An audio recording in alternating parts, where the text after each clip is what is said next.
Mari Conquechén, está Patricio Zapata, Lonco Blof Mapuche Muriaqueo, representante del CPI en la zona centro de Neuquén.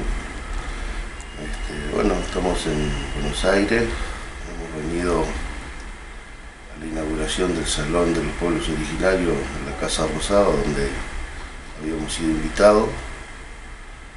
La verdad, después de haber pasado por un muy mal momento anoche en la reunión donde nos encontramos prácticamente acorralados, después de haber sido invitados a pasar, nos encontramos con gente de la Cámpora, de Vita, de Colina, y sin ningún respeto hacia nuestros ancianos, hacia nuestros pillancuses, hacia nuestros loncos, hacia todo el pueblo originario de la República Argentina.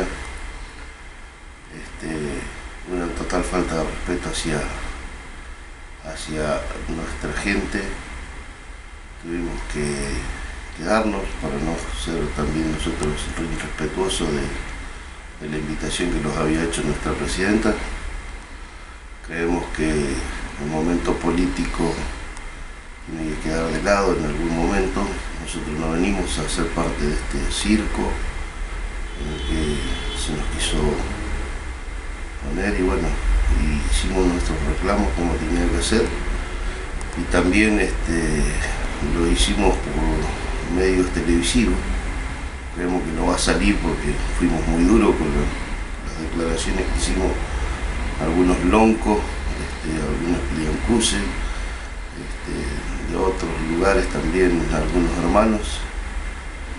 Y bueno, decirle a todos los peñas, a todas las laneras que nos estén mirando, que bueno, que todavía nos siguen faltando el respeto, no tienen consideración hacia nuestras autoridades, sigue el avasallamiento de parte del Winca, y bueno, esperemos que en algún momento todo esto pueda cambiar.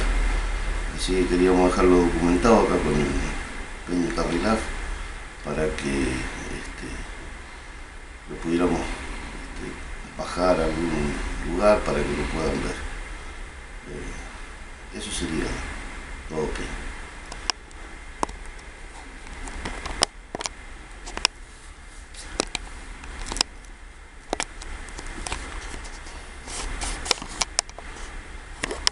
¿Te sirvió? Sí. No sé cómo carajo pararlo. Ya va a parar.